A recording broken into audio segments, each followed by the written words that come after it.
I think మీరు కూడా ఒక ఇయర్‌లో 18, 20 సినిమాలు రిలీజ్ అయిన సందర్భాలు కూడా చూసాం. అవునండి. చాలా చూసారు మీరు కూడా గోల్డెన్ ఎరా. అవును. అంటే the biggest number of movies in a year was 18. అది నేను ఒకే సంవత్సరంలో ఒకే సంవత్సరం 18 సినిమాలు. ఒకే సంవత్సరం నేను చెప్పాను కదా, అది పెళ్ళైన కొత్తలో మార్నింగ్ ఒక షిఫ్ట్, మధ్యాహ్నం ఒక షిఫ్ట్, నైట్ ఒక షిఫ్ట్, మిడ్ నైట్ షిఫ్ట్ మళ్ళీ. సో మార్నింగ్ 4 గంటలకు ఇట్లా వచ్చేవాళ్ళు ఇంటికి. అప్పుడు ఎక్కడ సరే హెల్త్ ఇష్యూస్ ఏం వచ్చేవి కదా సార్? వచ్చింది నాకు. ఆ తర్వాత ఆ సంవత్సరం తర్వాత జాండీస్ వచ్చి ఒక 2 నెలలు నేను బాగా బాధపడ్డాను. ఆ, అప్పటి వరకు నా డేట్స్ చూసుకునేది మా నాన్నగారు, ఓకే. అప్పటి తర్వాత నుంచి డేట్స్ చూసుకునేది నేను. మ్మ్. ఎందుకంటే వచ్చినప్పుడల్లా లక్ష్మి ఇంటికి వచ్చింది, లక్ష్మి ఇంటికి వచ్చిందని కథ సరిగ్గా తెలియకుండా, క్యారెక్టర్ సరిగ్గా తెలియకుండా అన్నీ ఒప్పేసుకోవడం వల్ల నేను అన్ని సినిమాలు చేయాల్సి వచ్చింది. అన్ని సినిమాలు చేయడం కూడా కరెక్ట్ కాదు. ఎందుకంటే పద్ధతిగా ఈ కథ బాగుంది, ఈ కథ మనకి బాగుంటుంది, అవునవును. ఈ కథ మనం రాణించగలం, ఈ కథ మనం హిట్ చేయగలం అనుకుంటే తప్ప మనం చేయకూడదండి. So after that I said daddy don't get involved. Hmm. అప్పటి నుంచి నేను కొంచెం లిమిట్లో సినిమాలు చేయడం స్టార్ట్ చేశాను. సో ఎందుకంటే దానివల్ల మనశ్శాంతి పోద్ది, హెల్త్ పోద్ది. దానివల్ల మనం టెన్షన్ పడకూడని సినిమాల కోసం కూడా టెన్షన్ పడుతుంటాం. ఎందుకంటే ఆ సినిమా షూటింగ్లో ఎంటర్ అయిన వెంటనే ఎక్కడో అర్థమైపోయింది, ఓ ఇదేదో బ్యాడ్ సినిమా, ఇది ఆడదు అనే ఫీలింగ్ వచ్చేస్తుంది. వచ్చినప్పుడు దాని గురించి కూడా అయ్యో ఆ సినిమా ఆడితే బాగున్నా, మనం ఉన్నాం కదా అనే ఫీలింగ్. అంటే ఎందుకని నాన్న కూడా అన్ని సినిమాలు ఒప్పుకోవడానికి రీజన్ ఏంటి? అంటే ఎందుకంటే ఫైనాన్షియల్ గా కొన్ని సినిమాలు ప్రొడ్యూస్ చేసి కొంత చితికిపోయి ఇబ్బంది పడ్డారేమన్నప్పుడు. దానివల్ల ఏమిటంటే మనం ఇంకొకరిని యాచించే పరిస్థితిలో ఉండకూడదు, మనం ఫైనాన్షియల్గా స్టేబుల్ అవ్వాలి, ఓకే. మనకి ఫైనాన్షియల్ స్టెబిలిటీ మోర్ ఇంపార్టెంట్. ఈరోజు ఉండే సినిమాలు రేపు ఉండకపోవచ్చు అని నా మీద అంత అవనమ్మకం అనమాట. ఎన్ని సినిమాలు తీశారు ప్రొడ్యూసర్ గా? ఆయన 12-13 సినిమాలు చేశారు. ఓకే. డైరెక్టర్గా టోటల్గా ప్రొడ్యూసర్ అండ్ డైరెక్టర్ కలిపి మొత్తం కలుపుకుంటే ఒక 28 సినిమాలు చేశారు ఆయన. పెద్ద నెంబరే సార్. ఆ. సంపాదించిన కన్నడలో మొత్తం పెట్టాల్సి లైఫ్ వచ్చింది. మొత్తం ఆయన లైఫే రొటేషన్ అండి. ఓకే. ఈ సినిమాలో ఏదో కొంత వచ్చింది అనుకుంటే దీంతో పాటు ఇంకొంచెం అప్పు తీసుకొని మొత్తం ఇంకో సినిమాలో పెట్టడం. అండ్ లాస్ట్ అడ్వైస్ ఏమిటంటే, రే దయచేసి నువ్వు ప్రొడ్యూసర్ మాత్రం కాకురా అని. దురదృష్టవశాత్తు నేను ప్రొడ్యూసర్ అయ్యాను, నేను డబ్బులు పోగొట్టుకున్నాను, ఆర్థికంగా ఇబ్బందులు పడ్డాను. బట్ టీవీ అనే ఒక దేవత నన్ను కాపాడింది.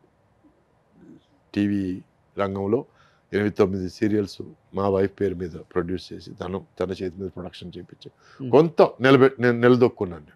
So I have to thank that media. ఇప్పుడు ఏంటి సార్ ఆర్థిక పరిస్థితి? Are you happy? I'm peaceful. Okay. అంటే ఇప్పుడు యాక్టింగ్ చేస్తూ సర్వైవల్ అవ్వాలా లేకపోతే ఓకే జరుగుతుంది ఇబ్బంది? ఓకే. ఇప్పుడు ఓకే. ఎందుకంటే నాకు ఇంపార్టెంట్ ఏమిటంటే 3 పూట్ల తిండి అండి, కట్టుకునే గుడ్డ అండి, పైన నీడండి. దీనిపైన ఏం వచ్చినా బోనస్ అనండి, అది నేను నమ్ముతానండి. అదే కర్మ సిద్ధాంతం నమ్ముతారు కదా. Yes, exactly. ఫస్ట్ చెన్నైలో స్పోర్ట్స్ కార్ కొనింది నేనండి. ఓకే. అప్పట్లో 16 లక్షలు అంటే అప్పటికి 16 లక్షలకి సగం టీ నగర్ కొనొచ్చు. అట్టాడిది అంత డబ్బులు పెట్టి స్పోర్ట్స్ కార్ కొన్నానంటే, అంటే నేను అప్పటిదాకా జీవితంలో పెద్ద ఆడంబరాలు ఇవి చూడలేదు. సడన్గా డబ్బులు వచ్చేసరికి దాన్ని ఎంజాయ్ చేయాలి, మ్యాక్సిమం ఎంజాయ్ చేయాలనే ఫీలింగ్తో వీటన్నిటి మీద ఖర్చు పెట్టాను. ప్లస్ ప్రపంచంలో అన్ని దేశాలు తిరిగాను. నాకు వచ్చిన డబ్బులంతా మ్యాక్సిమం దానికే ఖర్చు పెట్టాను. ట్రావెలింగ్. అప్పుడు ఏదైనా ఒక సినిమా హిట్ అయితే నేను బ్యాక్ ప్యాక్ వేసుకొని యూరోప్ అంతా ట్రావెల్ చేసేవాడిని. దానికి 2 కారణాలు. ఒకటి, డబ్బులు వచ్చాయి కదా మనం ఇప్పుడు ఖర్చు పెట్టచ్చు అని. రెండోది ఏమిటంటే, ఒక సినిమా హిట్ అయితే సార్ మీరు ఇంద్రుడు సార్, మీరు చంద్రుడు సార్, మీరు సూపర్ సార్ అనడానికి రెడీగా ఉంటారు చెక్క భజనలు చేయడానికి. వాళ్ళని అవాయిడ్ చేయడానికి నేను ట్రావెల్ చేసేవాడిని. ఓకే. చెడు వ్యసనాలకి ఈజీగా ఉండేది మీకు అప్పుడు మీ టైంలో? అవును, అమ్మాయిలు కావచ్చు, మందు కావచ్చు, ఏదన్నా. అందుకే అవన్నీ నేను అవాయిడ్ చేశానండి. నాకు ఏది వ్యసనం అవ్వకూడదు అనేది నా తాపత్రయం అండి. Everything has to be with in our control. అంతేకాదు దాని కంట్రోల్లోకి మనం వెళ్ళిపోకూడదు అనేది నా అభిమతం. టుడే ఈరోజు నేను హెల్త్ కాన్షియస్ అయ్యాను. ఈరోజు తీసుకునే కొద్దిపాటి మందు కూడా కంప్లీట్గా స్టాప్ చేశాను. So my life is now I'm bringing it back on track. So back to the topic. అప్పట్లో బాగా ఖర్చు పెట్టాను, అప్పట్లో ఏమిటనేది చూసేసాను. కాబట్టి ఇప్పుడు దాని మీద నాకేమీ లేదండి. ఈరోజు బండి అంటే మనం ఇక్కడ నుంచి అక్కడికి తీసుకెళ్లే పరికరం. అంతేగాని మనం వెళ్ళేటప్పుడు రెడ్గా కనపడాలి, బ్లాక్గా కనపడాలి, స్పోర్ట్స్ కార్లో కనపడాలి, లేకపోతే ఇంపాలా కార్లో ఇవన్నీ లేవు. ఇప్పుడు ఏం కార్ వాడుతున్నారు? ఇప్పుడు హ్యుండాయ్ క్రెటా అని ఒక బండి ఉంది. మరి మీ 80s రీయూనియన్కి వెళ్తే అందరూ మెర్సిడెస్ బెంజ్, ఆడి, పోర్ష్, నేను గర్వంగా నేను క్రెటాలో వెళ్తాను. మరి రోల్స్ వెళ్తాను, ఇట్లా వస్తారు కదా. మీరు నమ్మరండి, నేను ఆడి కారు ఉండింది నాకు క్రెటాతో పాటు. ఎస్యూవి క్రెటా ఆడి కార్ వచ్చి నార్మల్ కార్. నాకు దాంట్లో ట్రావెల్ చేసిన తర్వాత కొంచెం నడువు నొప్పి స్టార్ట్ అయింది. నాకు క్రెటా ట్రావెల్ చేయడం కొంచెం బెటర్ అని అనిపించింది. ఓకే.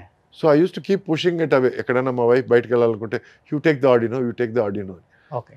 ఆ తర్వాత ఏమైందంటే తను she was not interested in working. నేను I will take a gap. నాకు ఏంటంటే టీవీ ఇండస్ట్రీ కూడా అదే కథలు మళ్ళీ మళ్ళీ రిపిటేషన్ అవుతున్నాయి. నాకు I want take a break అన్నప్పుడు తన పని బయట పని తక్కువైపోయినప్పుడు నాకు ఆ ఆడి ఎక్కడ తోసేయాలనేది అర్థం కాలేదు. నాకు ఆడి ఉంది కదా అని చెప్పి నడునొప్పి ఎక్కువ పెట్టుకోవడం, లేకపోతే క్రెటా ఉంది కదా అని దాని సుఖం అనిపించడం అని చెప్పి ఆడిని ఇచ్చేసాను నేను. ఈరోజు నేను, మా అమ్మ, మా వైఫ్ ఉన్నాం. నేను ఎక్కడికి వెళ్తే నేను వెళ్తాను, మా వైఫ్ ఎక్కడికి వెళ్ళాలని నన్ను లాగుతుంది. సో అటువంటిప్పుడు ఒక కారు చాలు కదా. ఒకవేళ when she has some urgent business are what ever, లేదు నేను ఏదైనా వేరే బిజినెస్ పెట్టినప్పుడు అప్పుడు ఇంకో కారు అవసరం, అప్పుడు ఆలోచిద్దాం. సో ఇలా ఆలోచిస్తున్నానండి నేను. అంతేగాని అవసరం కంటే సార్ అవసరం కోరిక కంటే ముఖ్యం అనేది నేను డిసైడ్ చేసుకున్నాను. కోరికలే గుర్రాలు అయితే అని సినిమాలు కూడా వచ్చాయి. సో అవి గుర్రాలని కానిచ్చదలుచుకోలేదు నేను. సో అవన్నీ చూసేసాను కాబట్టి I'm done, I'm happy now. ఈరోజు నేను క్రెటా కార్లో వచ్చిన దానివల్ల నన్ను ఎవరైనా చిన్నచూపు చూసేటట్టయితే అది వాళ్ళ చిన్నతనం, వాళ్ళ దౌర్భాగ్యం, వాళ్ళ దురదృష్టం. అంటే యూజువల్గా అంటుంటారు ఇండస్ట్రీలో, వాడే కారు, ఉండే ఇల్లు, తినే ఫుడ్, వాడే ఫోను, వాడే పెట్టుకునే వాచ్, షూని కూడా చూస్తారు, దాన్ని బట్టే వాల్యూ ఇస్తారు. నేను దానికి కావాలని ఎదురు వెళ్తున్నానండి. నేను హీరోగా ఉన్నప్పుడు ఎవరైనా సరే నన్ను హీరో గారిని పిలిస్తే నేను ఆపేవాడిని. ఏమయ్యా రేపు నేను క్యారెక్టర్లు వేసుకుంటే క్యారెక్టర్ గారిని పిలుస్తారా అనేవాడిని. సార్ ఏం సార్ అంటారు. అవును సురేష్ గారిని పిలవండి, మీకు మర్యాద ఇవ్వాలనుకుంటే సురేష్ గారిని పిలవండి, ఈ ట్యాబ్లు వద్దు, హీరోలు ఈ మెడల్స్ వద్దు అని చెప్పి ముందు నుంచి అనేవాడిని. సో ఈరోజు నేనేమంటున్నానంటే I want to go against the norm అండి. ఒక సినిమా ఆర్టిస్ట్ అంటే ఇలాగే ఉండాలనుకుంటే నేను ఉండను. నా టాలెంట్ కోసం నువ్వు నన్ను బుక్ చేస్తే బుక్ చేయి, నా డిసిప్లిన్ కోసం నన్ను బుక్ చేస్తే బుక్ చేయి. అంతేగాని నేను వచ్చే కారు కోసం, నేను వేసే బట్టల కోసం నువ్వు నన్ను బుక్ చేస్తే అయితే నువ్వు సినిమా అంటే దాంట్లో 2 రకాలు కూడా ఉన్నారులే. ప్రొడక్షన్ కార్ ఎప్పుడు వస్తుందని వెయిట్ చేసే వాళ్ళు ఉంటారు. నా కారులో నేను వస్తాను, అది చిన్న కారో పెద్ద కారో నీకు అనవసరం. నీకు కావాల్సింది నేను స్క్రీన్ ముందు ఇస్తున్నానా లేదా. ఓకే. అంతేగాని ఏదైనా ఫంక్షన్కి వెళ్ళి ఒకవేళ నా కారుని చిన్న చూపు చూసి లేకపోతే నాకు అక్కడ డిలే అయిందంటే నా ఇంటికి తిరిగి వచ్చి పడుకుంటాను నేను. వాళ్ళు ఆర్గనైజర్ ఎవరన్నా ఫోన్ చేస్తే జరిగి కూడా ఉంది, అయింది, అది అయింది. ఆర్గనైజర్ ఫోన్ చేస్తే లేదండి మా క్రెటా కార్ని చిన్న చూపు చూశారు, వెనకాల సర్వెంట్స్ క్వార్టర్స్ టైప్ అటు సైడ్ తీసుకెళ్ళమన్నారు. సరే మైల్ దూరం నేను నడుచుకుంటూ ఫంక్షన్ వరకు రావడం ఎందుకని నేను ఇంటికి వెళ్ళి పడుకున్నానండి, రిలాక్స్ అయిపోయాను. అందుకే అడిగాను నేను. ఏం ప్రాబ్లం లేదని అన్నాను నేను. ఈ ఫంక్షన్ ఏమిటి, ఆర్గనైజర్ ఏమిటి, పేర్లొద్దు. బట్ నాకు ఇచ్చే మర్యాద కన్నా నా బండికి ఇచ్చే మర్యాద ఎక్కువైందంటే నాకు అటువంటి మర్యాద అక్కర్లేదు. I'm happy where I'm. నా ఇంట్లో నేను సద్దనం తిని పడుకోవడం నాకు హ్యాపీ. అంతేగాని ఈ డంబాలు ఆడంబరాలు నాకు అనవసరం. I don't need it, I don't want it. And నన్ను అలా తూకం వేసి మాట్లాడేవాళ్ళు నాకు అనవసరం అండి. ఎప్పుడైతే నువ్వు తూకాలేసినంత మాట్లాడతావో, నాకు తెలిసి ఒక మనిషి ఎక్కడో క్లార్క్గా ఉండి ఆ తర్వాత సినిమాలో అసిస్టెంట్ డైరెక్టర్గా ఉండి ఆ తర్వాత సినిమాలో డైరెక్షన్ ఛాన్స్ కోసం ట్రై చేసి ఆ తర్వాత హీరో అయ్యి తర్వాత మొత్తానికి హీరో అయ్యాడు. తను నన్ను సారు గారు, ఆ తర్వాత సురేష్ గారు, ఆ తర్వాత సురేష్, ఆ తర్వాత సురేష్, ఆ తర్వాత రేయ్ అని వచ్చినప్పుడు నేను ఆపాను. ఉన్నారా అలాంటి వాళ్ళు కూడా? ఓ, ఇది సెకండ్ ఎపిసోడ్ కూడా చేయొచ్చు అయితే. నేను అన్నాను, నా దృష్టిలో రేయ్ అనేది బూతు. నా లైఫ్లో ఎవరిని ఒరే అని పిలవను నేను. ఎందుకంటే అది కావాలని వాళ్ళని తక్కువ చేసి మాట్లాడడం. నా అసిస్టెంట్ ఫ్రెండ్స్ పిలుచుకోవచ్చు కానీ అది వేరే విషయం. ఒక అన్నోన్ వ్యక్తిని అసలు ఫ్రెండ్స్ బూతులు మాట్లాడుకోవచ్చు అండి, అది ప్రాబ్లం లేదండి. బట్ అన్నోన్ వ్యక్తిని లేకపోతే నీ సమకాలికుడిని ఒరే అని పిలవడం చాలా తప్పండి. తప్పది. And I completely object. నాకు తమిళ్లో డే అంటే ఇష్టం లేదు, తెలుగులో రే అంటే ఇష్టం లేదు. I don't like it. నేను వాడను, ఇంకోటి నా మీద వాడడం నాకు ఇష్టం. నాకు చర్రమని లేస్తుంది నాకు. హీరోనే వాడారా మీ మీద? Huh?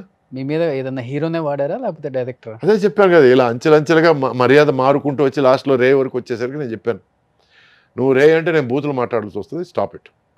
నువ్వు ఎక్కడి నుంచి స్టార్ట్ అయ్యావో నాకు తెలుసు, so keep it at Suresh. నేను గారు కూడా అడగలేదు, సురేష్తో ఆపే, అంతకంటే చనువద్దు అని చెప్పి నేను వెళ్ళిపోయాను అక్కడి నుంచి. ఓకే. ఎవరు ఏమిటి పెద్దగా కాంట్రవర్షియల్ దిగరు కదా మీరు ఫస్ట్ నుంచి కూడా? మర్యాదగా చెప్తారు అంతే. పార్టీలకు వెళ్ళను, పార్టీలో తాగేసి పిచ్చి పిచ్చిగా బిహేవ్ చేయను, పిచ్చి పిచ్చిగా మాట్లాడను. నేను ఉన్న ఉనికి చాలా మందికి తెలియదు. ఒక స్టేజ్ తర్వాత నా 100 days ఫంక్షన్కి వెళ్ళడం ఆపేశాను, ఆడియో రిలీజ్ ఫంక్షన్కి ఆపేశాను. ఎందుకు? బాగున్న సినిమాలు వాటికవే ఆడుతాయి. మనమేమి నేను చేసిన సినిమా ఎలా ఉందంటే నా భూతో నా భవిష్యత్, ఇవన్నీ అనవసరం. సినిమా మాట్లాడాలి, నేను కాదు. So I always been about work talking, not me talking. నా పని మాట్లాడాలి. సో నేను బాగా చేశాను, నేను లేనా అనేది నా సక్సెస్లు ఫెయిల్యూర్లు చెప్పాలి, కానీ నేను చెప్పకూడదండి.